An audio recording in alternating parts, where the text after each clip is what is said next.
मैनपुरी क्षेत्र के लोगों के साथ बातचीत करी है। जी बताइए। आज बीजेपी अपने प्रत्याशी पहले की तैयारी करने जा रही है, क्या कहेंगे? उसमें मैनपुरी का नाम है। ये तो चुनाव की प्रक्रिया है कि सारी पार्टियां अपनी अपनी लिस्ट जारी करेंगी, तो इसमें हम क्या कह सकते हैं। अजय जी को दोबारा सीबीआई का मिलने जा रहा है, और ऐसे एक खनन के मामले में जो राज्य मंत्री है प्रतिभा शुक्ला, उन्होंने कहा कि खनन माफिया इतने मजबूत हो गए तो उन पर कार्रवाई कराना हमारे बात नहीं है।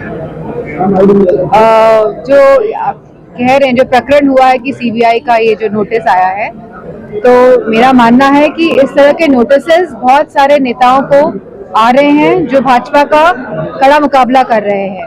तो ये उसी श्रृंखला में एक कड़ी है, क्योंकि भाजपा जानती है कि आज देश की हालत क्या है। हमारा देश जो है वो 1.5 लाख करोड़ के कर्ज में डूबा हुआ है, जहां एयरपोर्ट बेचे जा रहे हैं, जहां रेलवेज बेची जा रही है, जहां जो गवर्नमेंट की जो सरकारी जमीनें होती है उनको बड़े बड़े उद्योगपतियों को बेचा जा रहा है, जहां हमारे युवाओं के जो पेपर दे के आते हैं, जो आशाएं जागृत होती है कि शायद अब नौकरी लग जाएगी, पेपर जानबूझ के लीक करा दिए जाते हैं जिससे कि युवाओं को नौकरी ना मिले।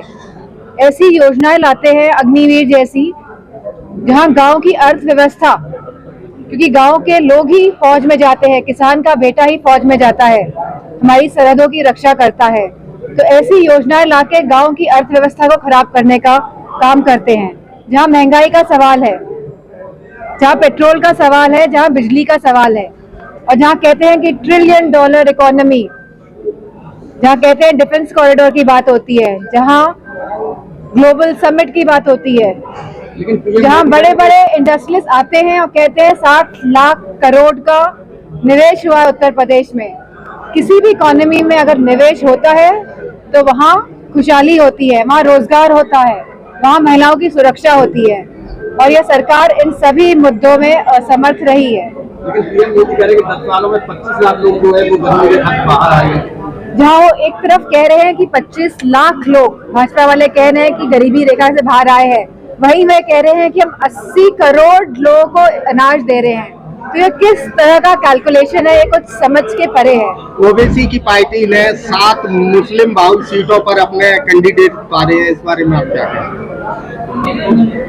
मेरा मानना है कि अगर जिन्होंने कैंडिडेट उतारे हैं, जो आप बात कह रहे हैं, अगर वो राउंड द क्लॉक का मतलब रोज लोगों से संपर्क बनाए, लोगों की बातें सुने, उनकी समस्याओं का समाधान करे तो अच्छा होगा, तो उनकी पार्टी भी प्रोग्रेस करेगी। ये चुनाव टाइम में जो आते हैं तो इससे कोई फर्क कर पड़ने वाला नहीं है। आपकी पार्टी के लोगों को भाजपा में कैबिनेट में जगह मिल रही है, जैसे कि राष्ट्रीय अध्यक्ष जी ने कहा कि पैकेज मिला है, रसगुल्ला मिला है, रसगुल्ले के अंदर क्या मिला है, अब ये बात धीरे धीरे उजागर होगी। ऐसे लोगों के